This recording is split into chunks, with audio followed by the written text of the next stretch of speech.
It's wonderful to be able to speak to Dr. Michael Rennie, who's the conditioning coach at the Sydney Swans, professional Australian rules football team based obviously in Sydney. And Mike, it's a pleasure to speak with you today. You have a lot of experience working with injured performers and also the sports science aspect of dealing with players. So thank you for taking the time to speak. No worries, pleasure.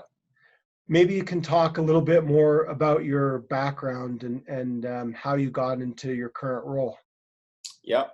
Yeah. So I started at the Swans in sort of the back end of 2011, and I was an honours student at the University of Technology, Sydney. And my supervisor, Dr. Mark Watsford, had a pretty good relationship with the Sydney Swans. Had done research here, and so he was really the catalyst for me starting at the club in a research capacity. And so when I started, my job was mainly in the IT department. Actually, I was doing football coding, video analysis. I'd also, because I came from an athletics background, I'd spend a lot of time running with the blokes in the pre-season and anyone in rehab. So that was a nice way to get to know the boys. Mm-hmm. And my research was in muscle damage and the things from the game that contribute to changes in muscle damage. So sort of toward the end of 2012, the club showed some interest in bringing me on full time. And so I decided to do that, and I enrolled in a PhD at the same time. So sort of over the 4 years that I was doing the thesis, my role changed a fair bit. It initially started by doing mainly conditioning and fitness work, working in the gym and out on the field. And then it morphed into this role where I was spending essentially half my time doing sports science practices for the club. And then the other half doing rehabilitation.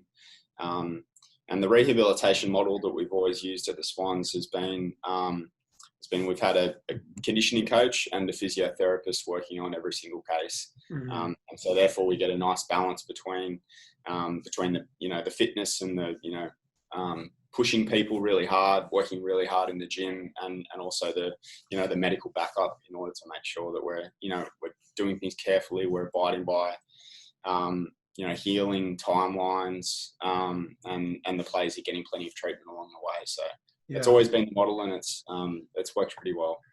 Yeah, I definitely want to talk more about that model in terms of, ensuring healing and recovery timelines. Maybe you can talk a little bit more about the nature of your role and your work in those two domains.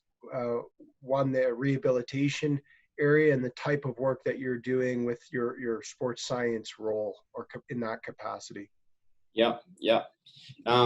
So early on, so if a player gets injured, take a hamstring injury, for example, early on, there's not really that much that the fitness coaches can do, specifically related to that injury. But there is a fair bit that we can do in terms of keeping the player generally fit and generally strong, all the other muscles that aren't affected. And so early on, the physio sort of spends a lot of time addressing the injury, managing the player's pain, discussing the injury so the player knows sort of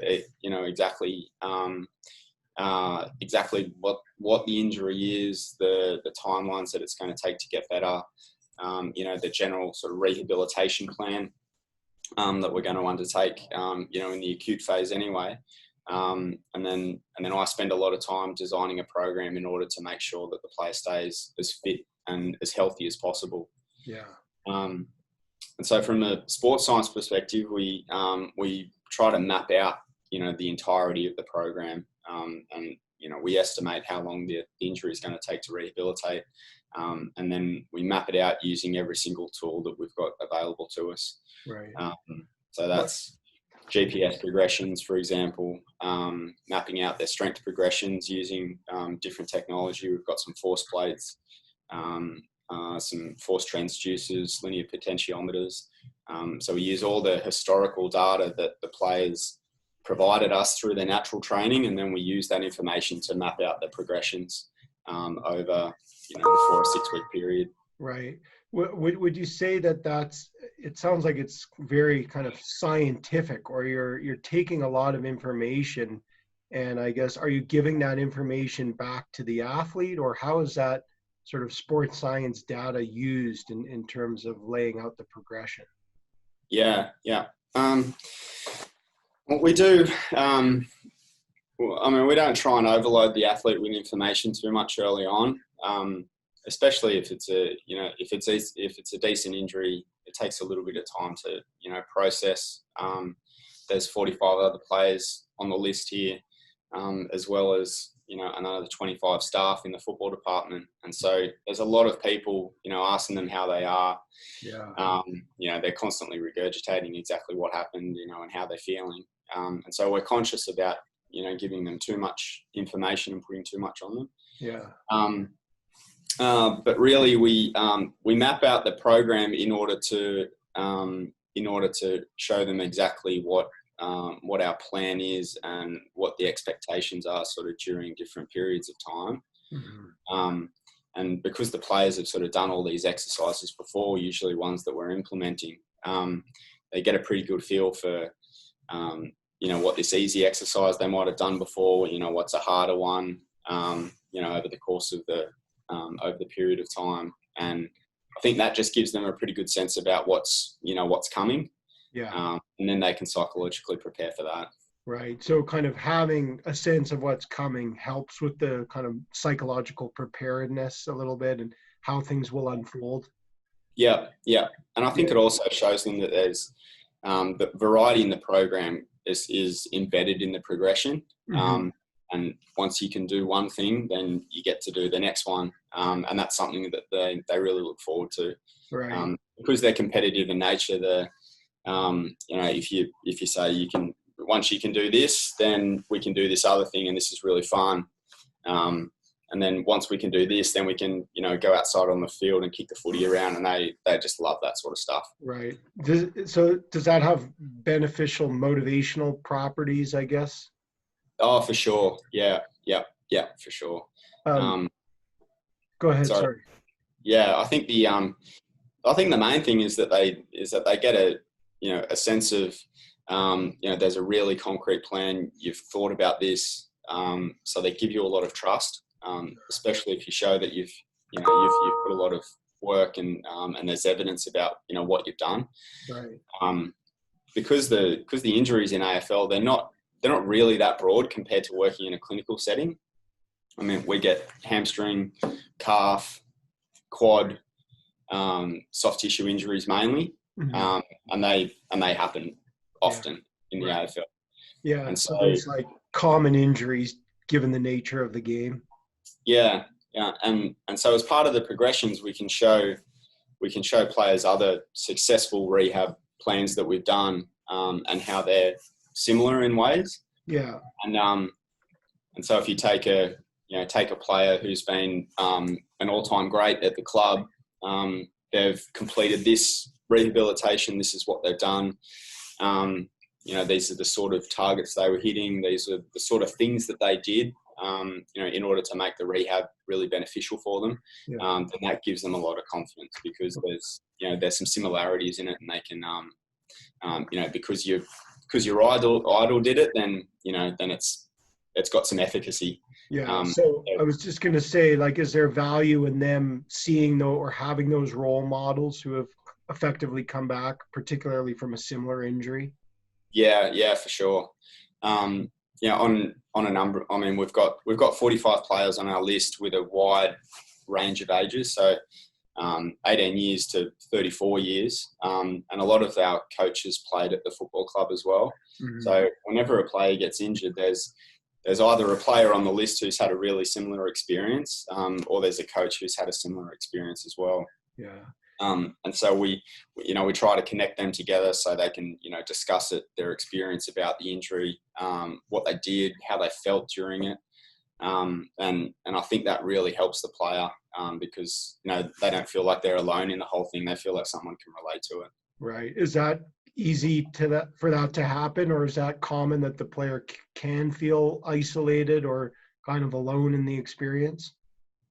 Yeah, we really hope that it doesn't. That would, I mean, that's the worst feeling in rehab, I think, is to feel alone.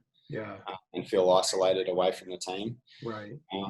So we try to get the player involved in team things as much as possible.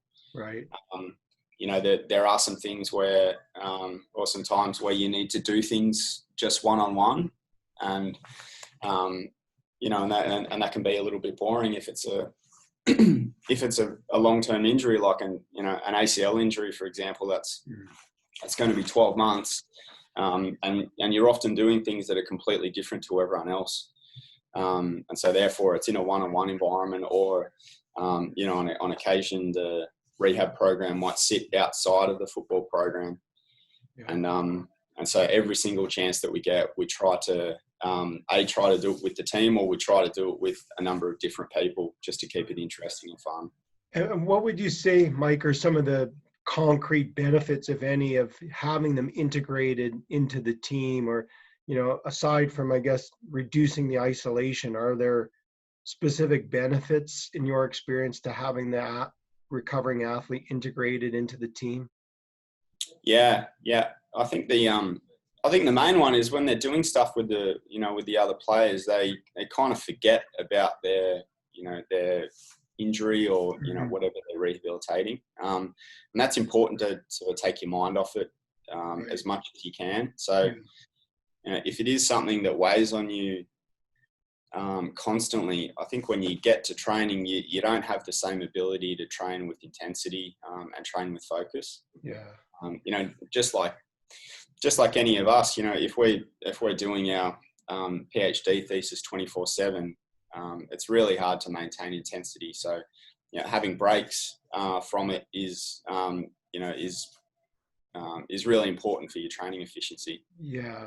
So, and you mentioned that injury is something that can weigh on the athlete. Maybe you can elaborate on how or in what way the injury does that. There's a multitude of different things that we work hard to address during the rehab process. I mean, one of them is trying to have some variety in the program. Yeah.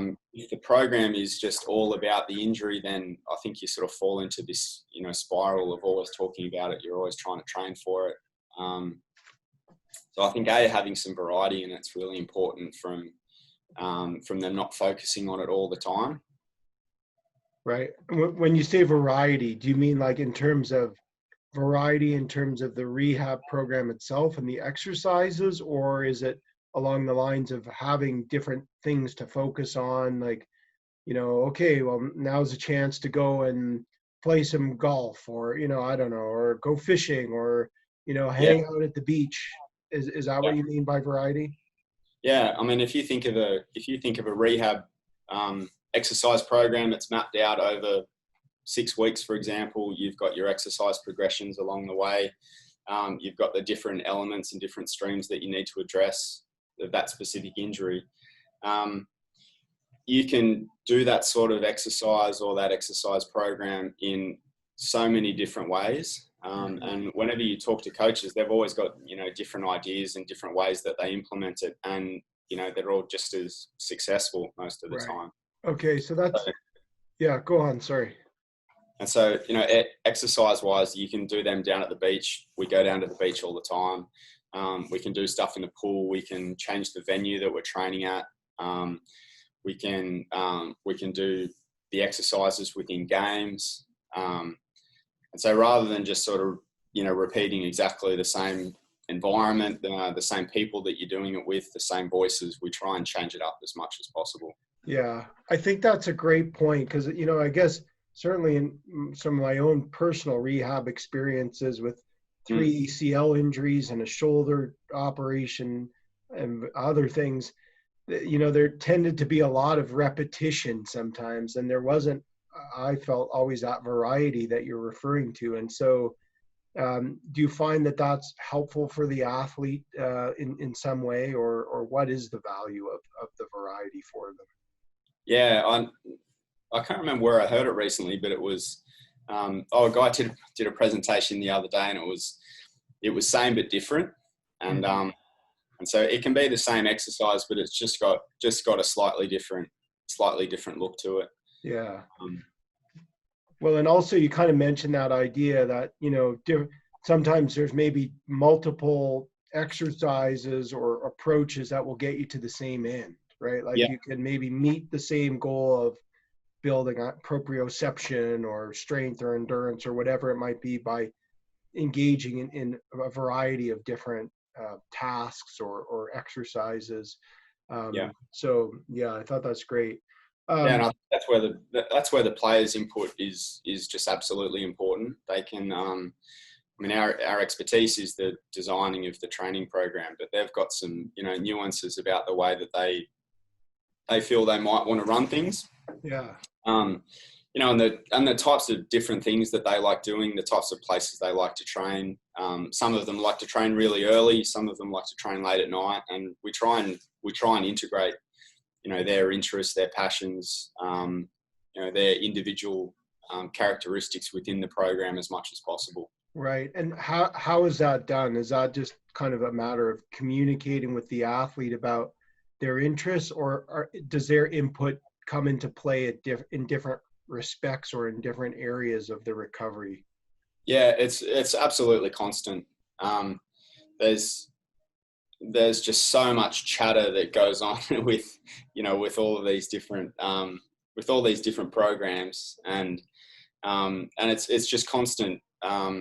It's just constant feedback, not only from us to the player about how they're progressing through the rehab, but the player gives us a lot of feedback about how we're formalizing things. Yeah. And that's really important to us, because if they're not feeling motivated, and if they're if something's bothering them, if they're if they're getting bored, if they don't feel like they're involved with the team enough, then we make those changes on a dime. And so there are some some rigid elements to the program, some things that we're, based on our expertise, we're really, really confident and strict that they need to get done. Yeah. But there's so many things that we can be flexible with, and so we can change things. We can change things at the drop of a hat if we need to. Right. So I think it's really interesting, Mike, that you mentioned about the player feedback and, about how they're responding to things, how they're feeling, whether, they're maybe confident or not so much, because I also could imagine, especially in a really tough and physically demanding sport like Aussie rules football, Yeah. that, I wonder, I guess, if there wouldn't be a reluctance or a hesitation on players to communicate about how they're feeling, and yet you're expressing that that's important and needed. Is that? Yeah. So I guess the first part, I don't know if that was a statement or a question. I get where you're going. Yeah, is there sort of a reluctance would be the first part? There's a wide spectrum of personalities. Across a 45 player group, it's like a microcosm of society, really. You get really, really quiet people and, introverts on one end of the spectrum, and then there's some absolute extroverts on the other end of the spectrum. Yeah.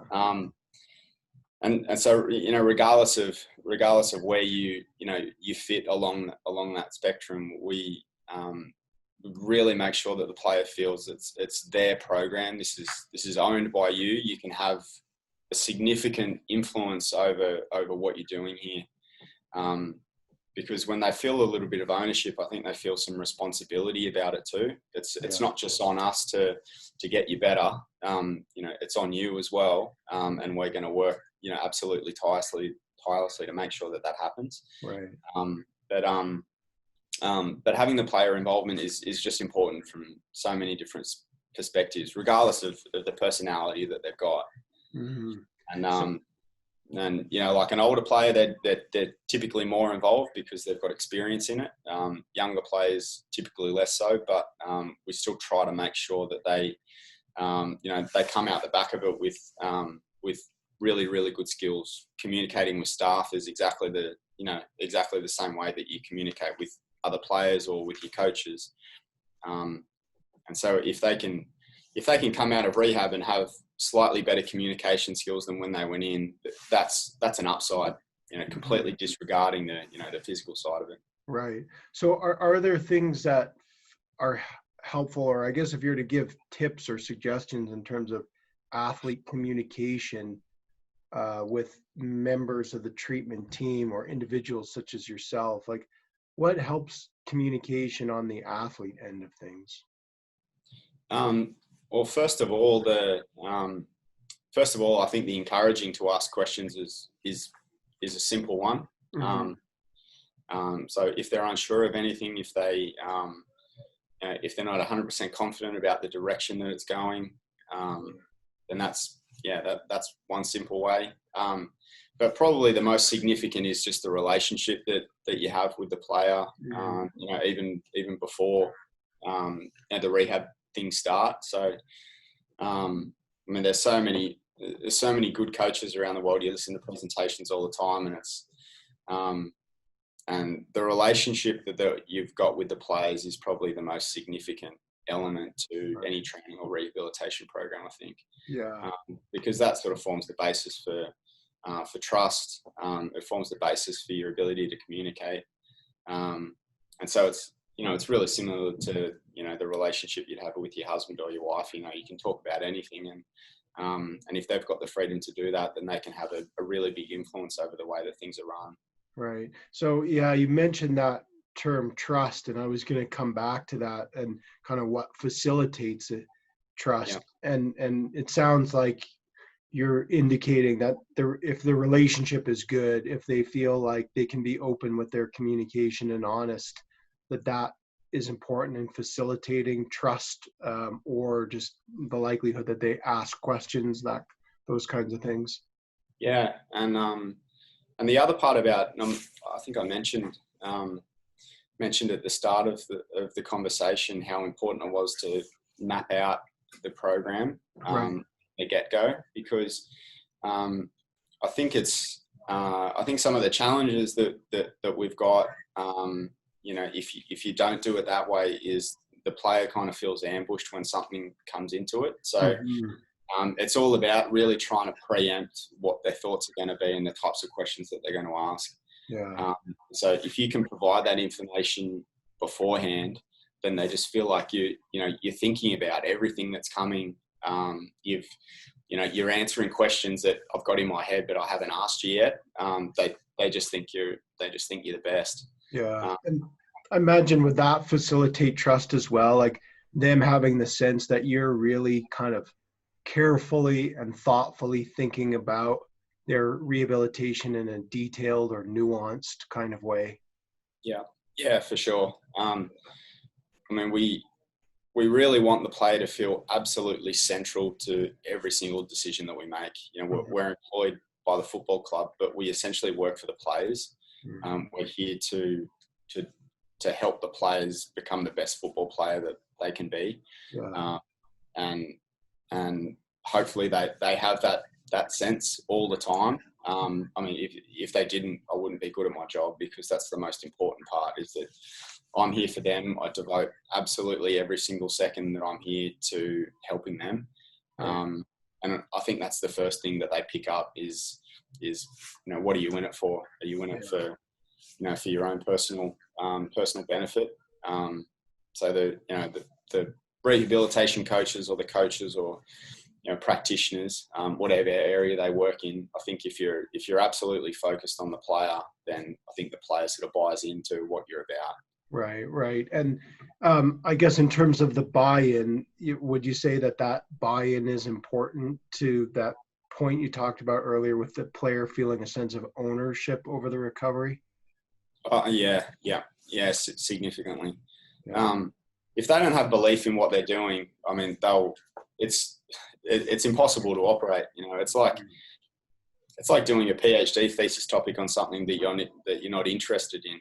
Right.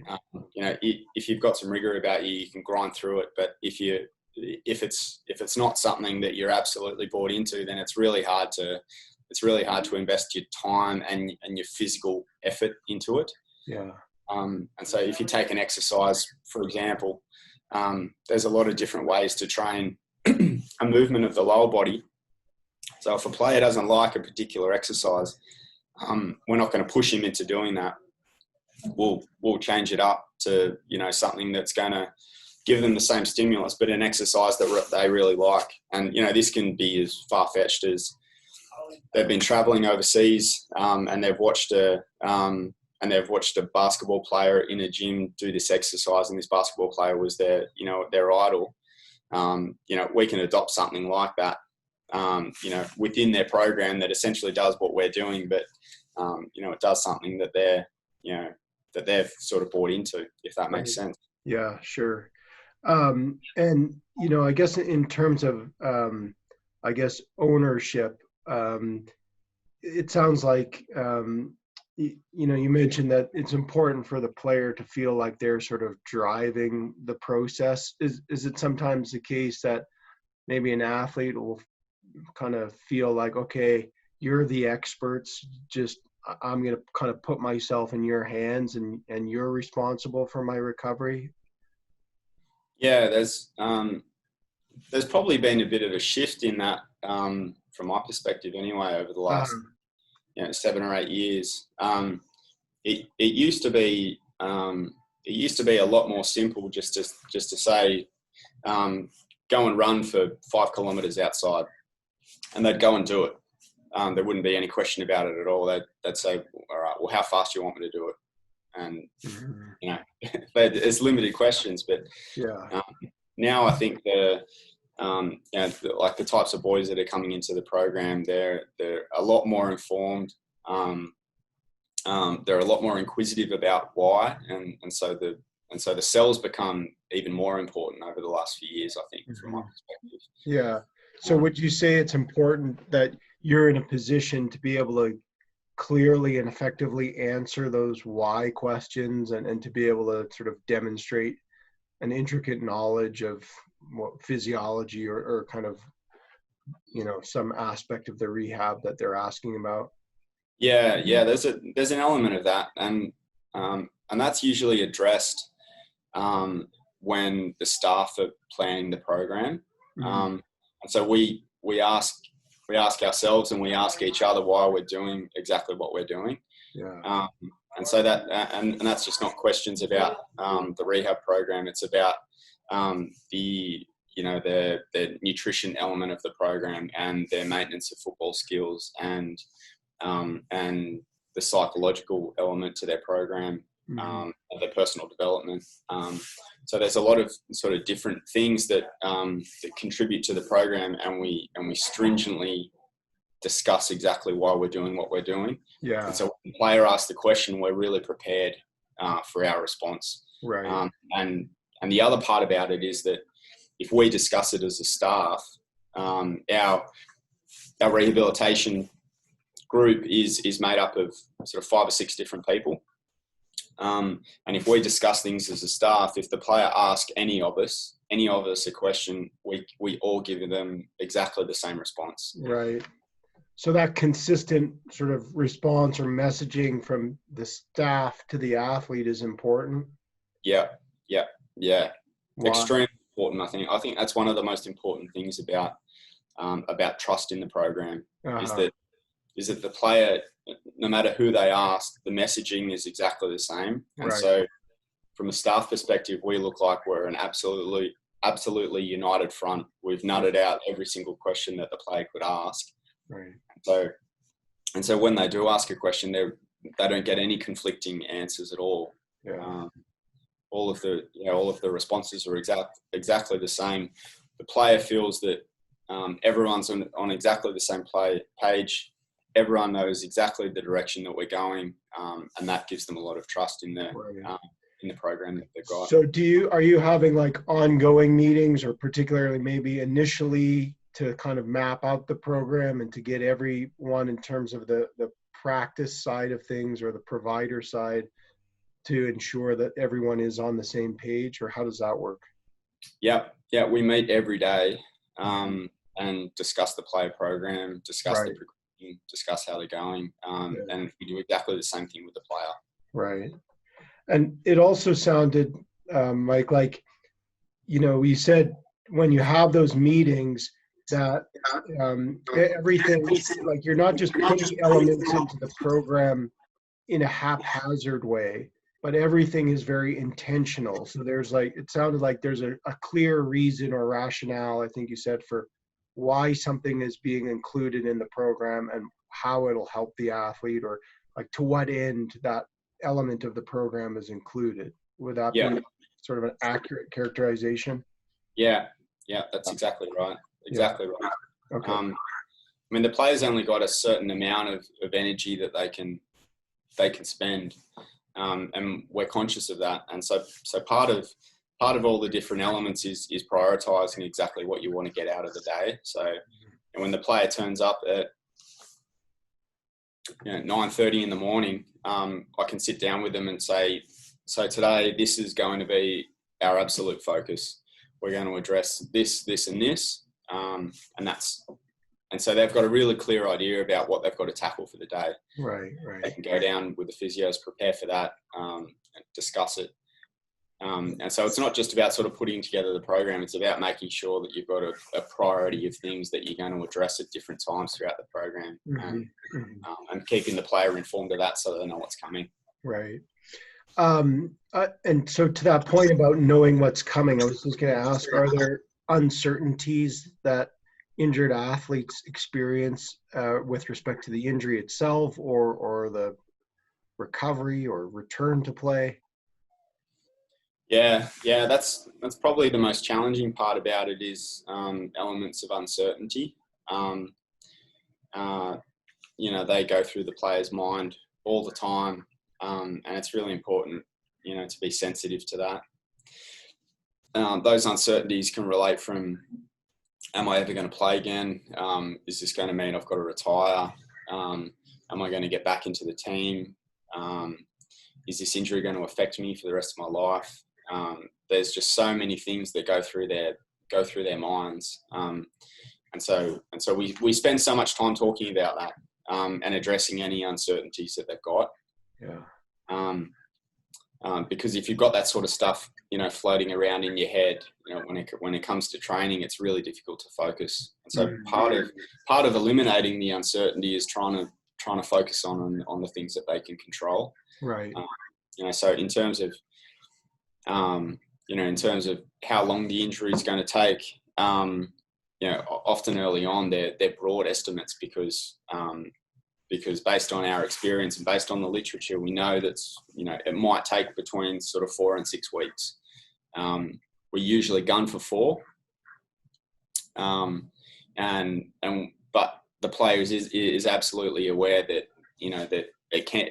that it's not a set day. And it's always a moving timeline, and so part of that's sort of setting their expectations early as well. Not promising too much, not committing to things that are unrealistic, and it is easy to do. It's an easy pitfall to fall into, because you want to make the player happy. You want to help them sort of look forward to an early return date.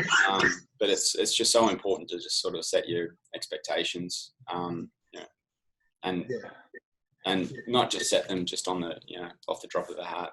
Right. And so, I was going to ask you about that point about expectations. Like when you give, is there some hesitance, I guess, to give like a time, or you said like you're indicating that the time is an estimate or that it's fluid, it sounds like, because I guess once they hear that time, is that then sort of front and center in the athlete's mind? Yeah. It's the first question they always ask too. I mean, how long am I going to be out for? And so I think I think it's important not to dodge their question, firstly, because as soon as you start dodging their question and you sort of fluff around with it, I think they lose trust in that. Yeah. I think all we can say is based on our experience, based on things that we've successfully rehabbed in the past. This is how long all these different cases have taken. They've got differences in them. They've got challenges. Some went absolutely to plan, some didn't. And so these are the things that we need to prepare for. Right. And so you're kind of talking about those things in your discussions with the athlete to temper their expectations or to keep them realistic, I guess. Yeah. Would that be accurate? Yeah. Yeah, for sure. Yeah. I mean, the biggest problem is if you tell them that it's going to take 4 weeks, and then you're still sitting on the sidelines at 6. That's a massive issue. I don't. Right. You can't do that to people. Right. And so we really only commit to a return date if we're 100% confident, in that return date. Otherwise, we really just need to provide ranges. Forecasting injuries is really, really difficult. Mm-hmm. Especially in terms of being accurate in your prediction and also the confidence in your prediction. Yeah. So if anyone reads super forecasting, it's exactly like that. It takes. It's like predicting the weather. A week out, trying to predict when someone returns from an ACL is like predicting the weather, really. Yeah. In terms of absolute return dates. Right. So that's an interesting analogy because, at the start of our conversation, you're talking about all the science and, it sounds like you have a wealth of technology and information to help kind of map out the progression. And yet, despite that, or even though you have access to that, it sounds like there's still uncertainty. And I wonder, I guess, is there communication to the athlete about, that this is in an individual thing, or that sort of when you're talking about those cases, that this is sort of normative data?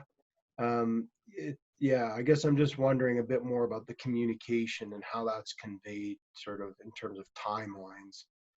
Yeah, well, like in terms of timelines, it's usually a rough estimate, really, and we make that absolutely known. But the majority of the program is a competency-based program.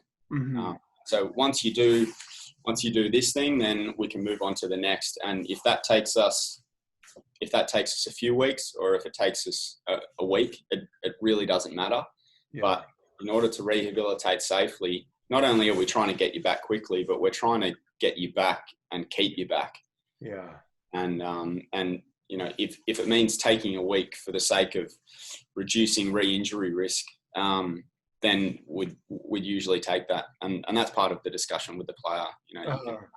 So is there some sort of shift, I guess, in or emphasis in your role in communication? You mentioned that word, or the competency-based focus. So is it kind of a move away maybe from time to more about, well, you've got to meet, or it's important to meet X and X criteria before you're able to return, otherwise you're more at risk for a re-injury, or you're gonna that kind of thing?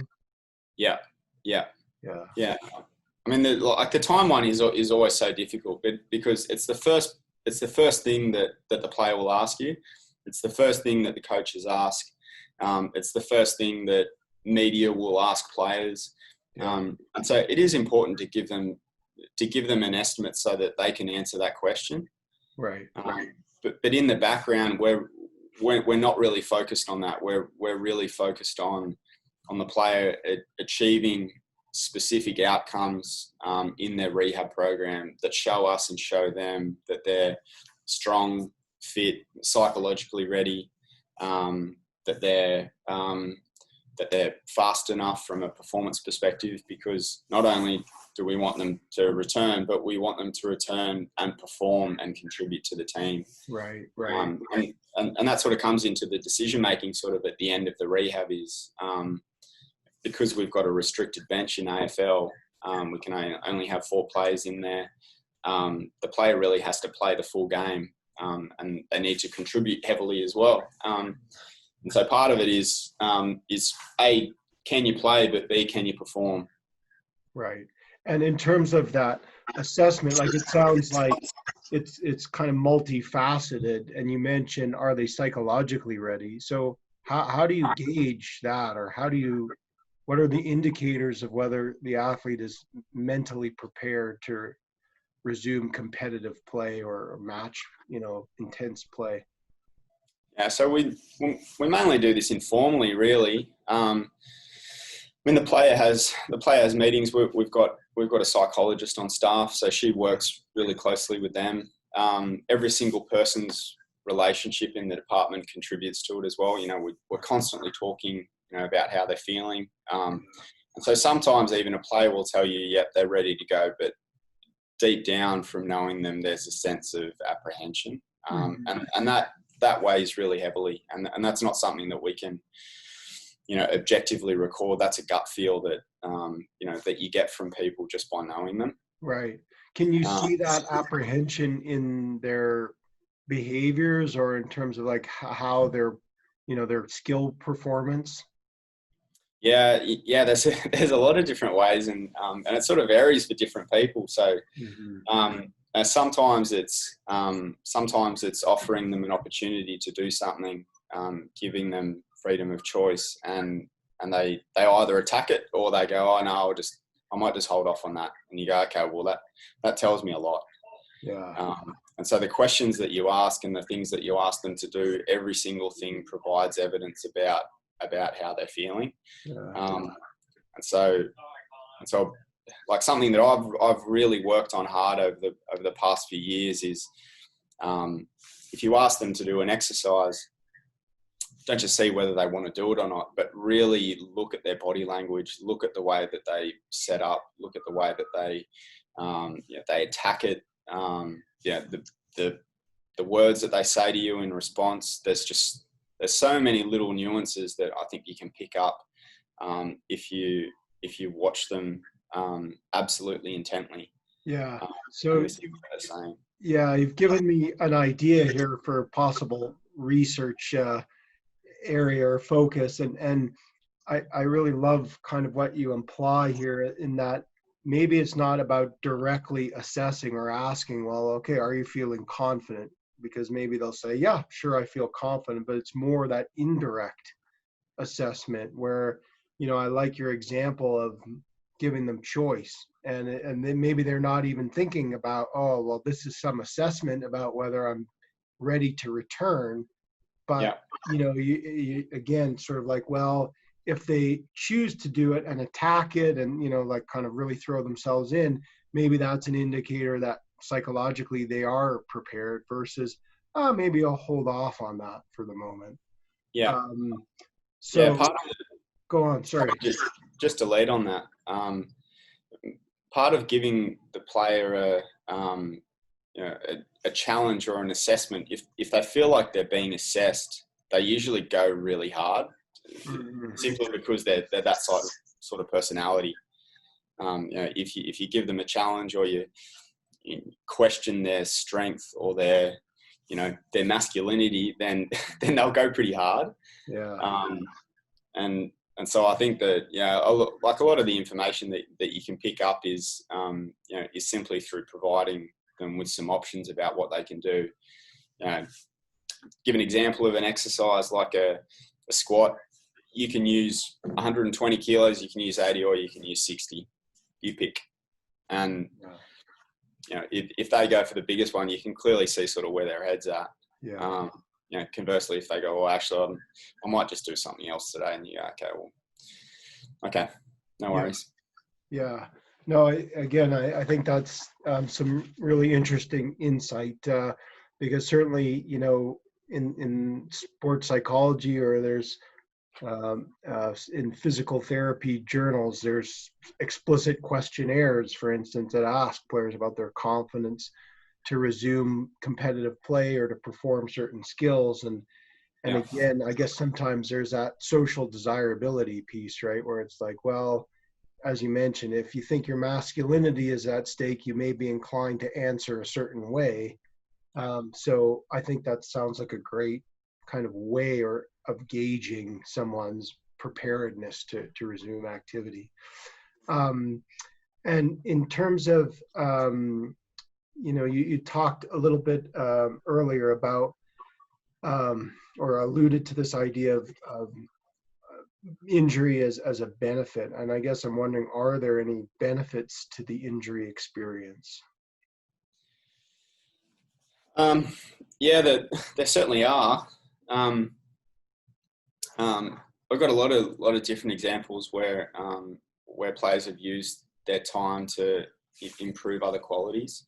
For some players, it requires a little bit more digging, and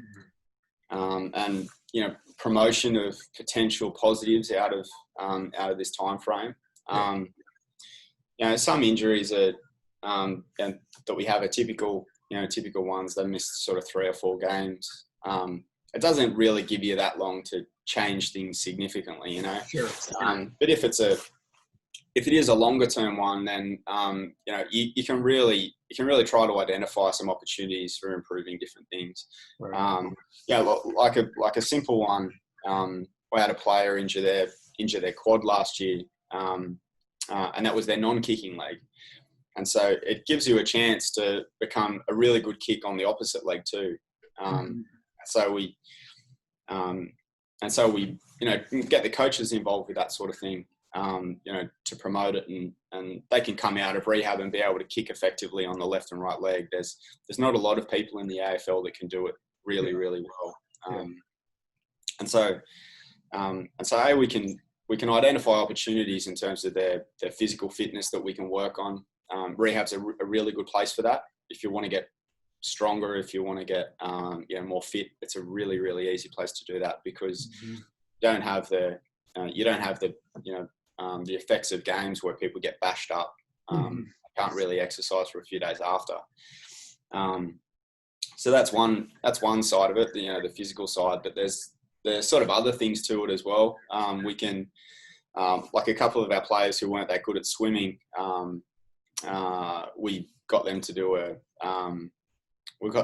this long distance swim, as part of their rehab, and they trained for that. They were shocking swimmers at the start, but they were really keen to improve their swimming quality. So over the course of their rehab, they started with 50 meters in the pool, and then they did a 2.2k down at a local fun swim, about 20 minutes away from the club. So that's one thing you can do really easily. It doesn't affect your program. It doesn't affect your injury. In fact, it helps it. So that's sort of on the physical side of things, but it also gives them the chance to do a lot of study, to do work experience at different places. We often get our players to do coaching for our reserves team on the weekend as well. So that can improve their communication skills. It improves the way that they see the game, but also the way that they develop an understanding of the way that the coaches see the game from the coach's box. Sure. So there's a lot of different things that that you can really use the time for, so that when they come out, they feel like they've achieved something, as part of the rehab, and not just recovering the injured side. Sure. You talked earlier about ownership, but I want to sort of ask this question explicitly. Maybe you can speak to the role or relevance of motivation in athletes' recovery. Yeah. Well, I think the sort of one thing that I've learned about the motivation is it's not always the same, and with different personalities, it ebbs and flows, and it's important for us to be receptive to that. from a staffing perspective, we try and be a constant source of motivation where we're exactly the same all the time when you walk into the club, where we ooze exactly the same enthusiasm, regardless of whether we lost or we won, whether someone's got hurt or whether the list is really healthy. So that constant's really important for them. And then we either bring them up, or if they're, overly enthusiastic, sort of losing their mind, then, we try and bring them down to maintain a level of consistency, because long-term rehab really is about consistency. And so on the days where they're feeling really good, we push them along good, and on the days where they're not feeling that great, then we pick them back up. Yeah. So firstly, it's not always the same, and even motivated people, they feel shit on some days. Pardon the French. Yeah. But on some days they feel really average. So so just being sensitive to it, changing things up if you need to.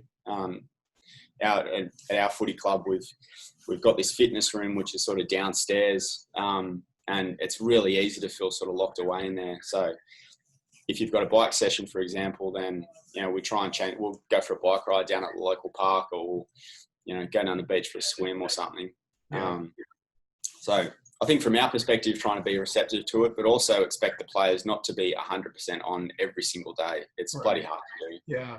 Well, and also I was involved with one of my colleagues, James Dimmick, who was at University of Western Australia and now works at JCU in Townsville, and James Cook.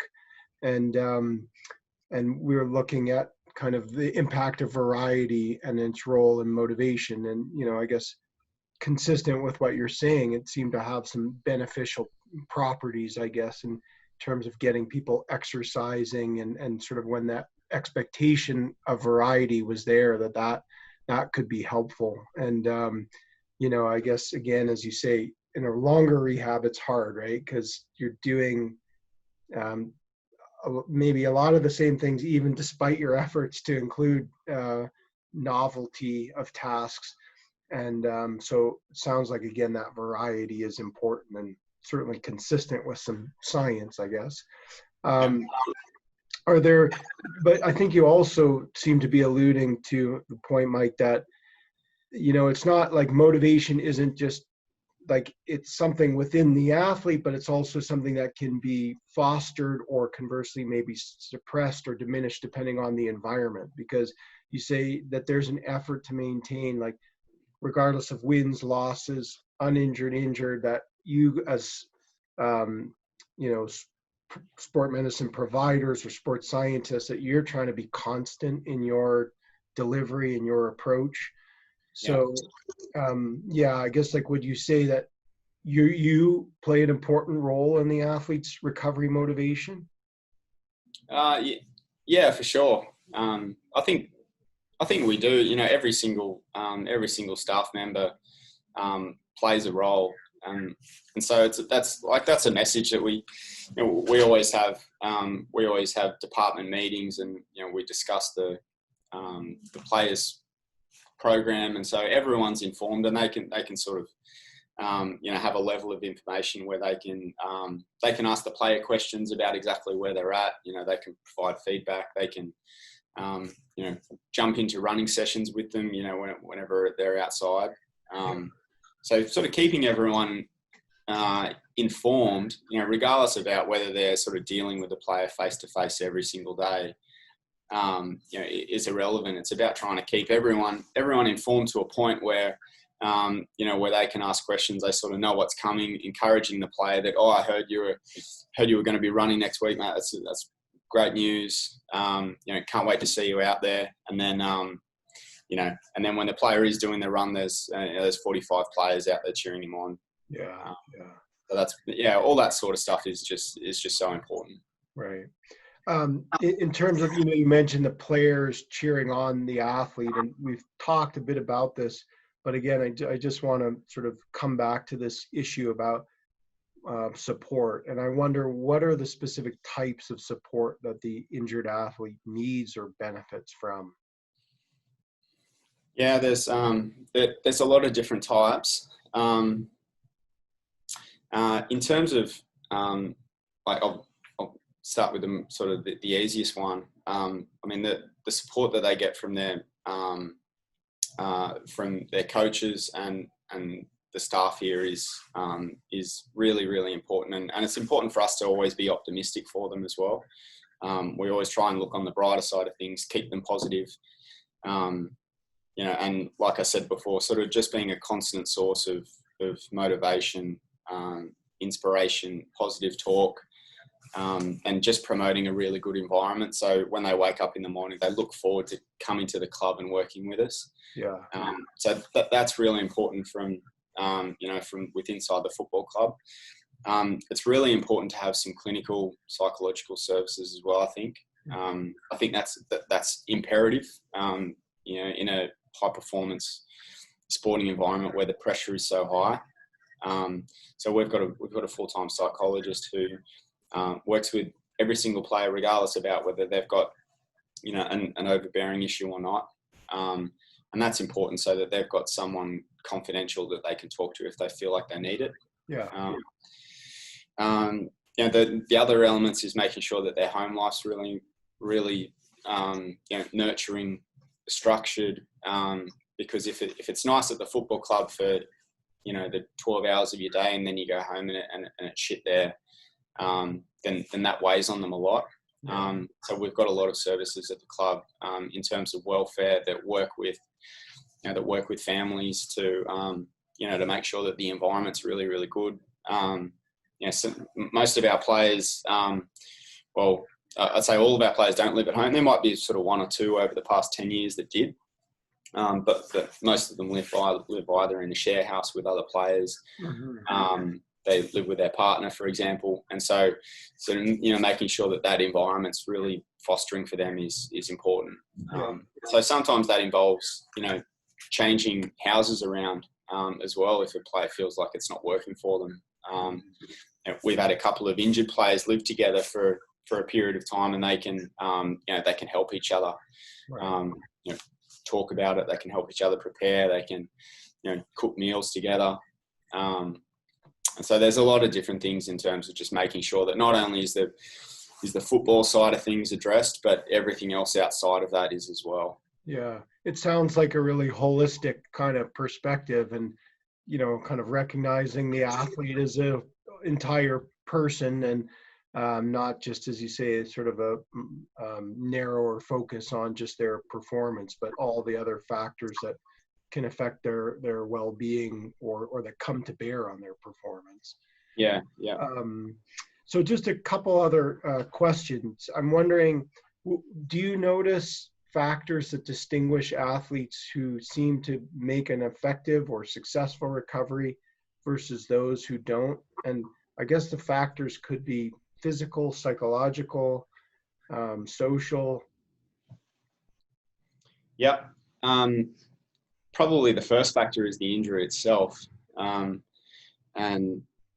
I mean, we've had a couple of instances, like, it's absolutely heartbreaking. And these guys who are just the hardest working individuals, the most dedicated, the most positive and optimistic, and they get these injuries that they just, it just means they can't play football anymore. And it's absolutely heartbreaking to watch.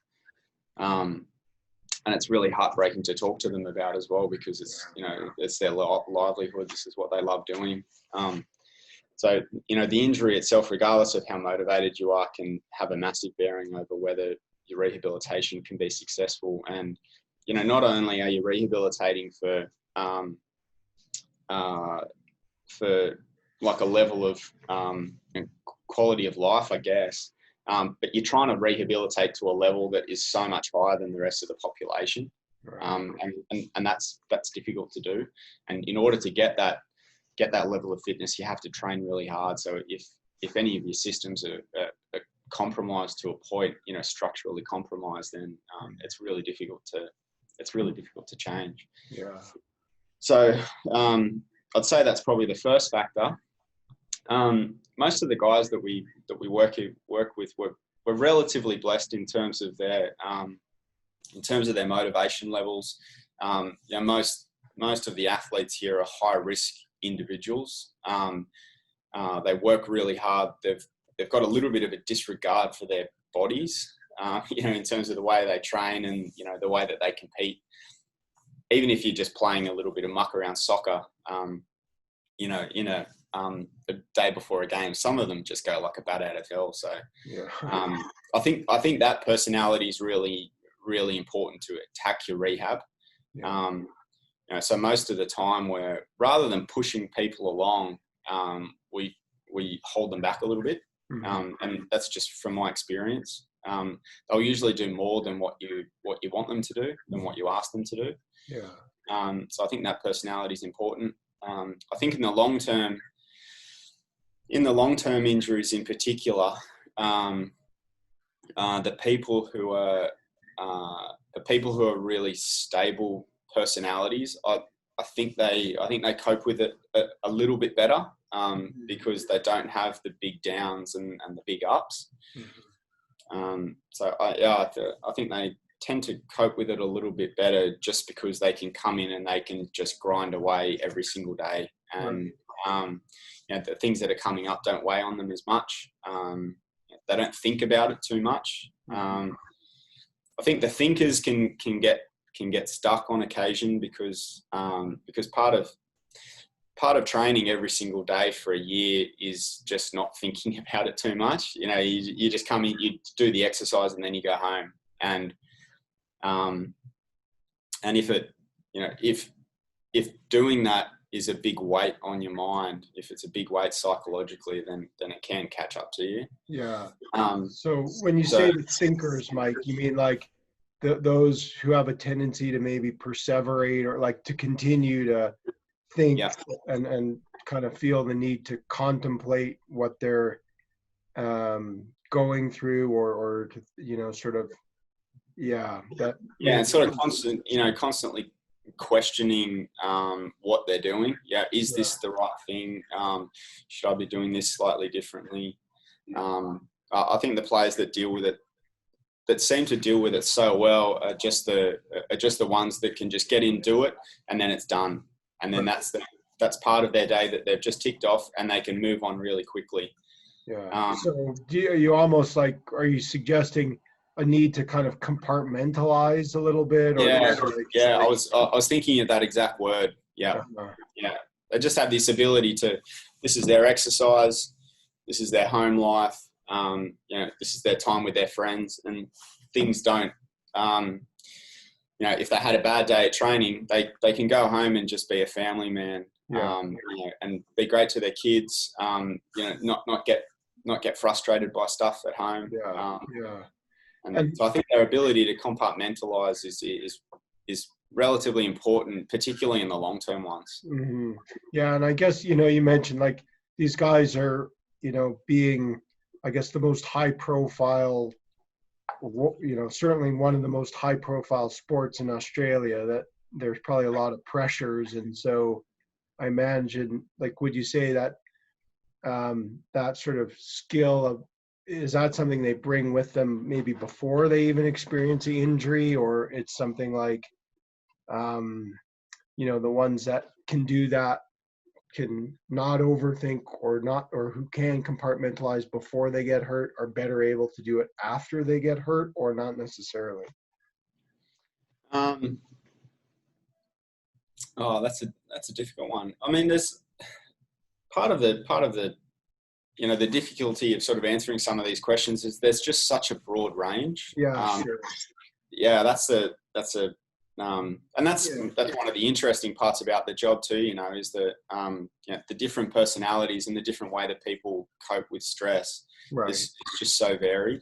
I mean, one of the things we've got to be sensitive to is I've never experienced the sort of pressure and the media attention that these players get on a daily basis, and so we'll try to be really understanding of that, and that the environment they're here, that when they're here is really, really safe. It's a secure environment. We're not making judgments at all. We're just here to support and to help. And so if they can always feel like that, then hopefully when they when they go home, any positive energy that they get from this environment, it carries over. Yeah. And so even though things are compartmentalized, it's really difficult to live, separate lives. This is my footy life, and this is my home life. Sure. We try to compartmentalize, but to some degree, everything's interrelated as well. Yeah. Well, and I think it's such a good point, an important one, just about like maybe it's hard to speak in broad strokes or generalizations, and these questions that I'm asking certainly are to some extent, general questions. But would you say that irrespective of the specifics of how the individual experiences the injury, that it's important that they have robust coping skills to deal with it? Oh, for sure. Yeah. And I think that's part of having a team, evaluating the person, try to forecast, some of the things that they're going to need. If we feel like the person's going to be really vulnerable, we get on the front foot and we get the psych services involved, we get the coaches involved.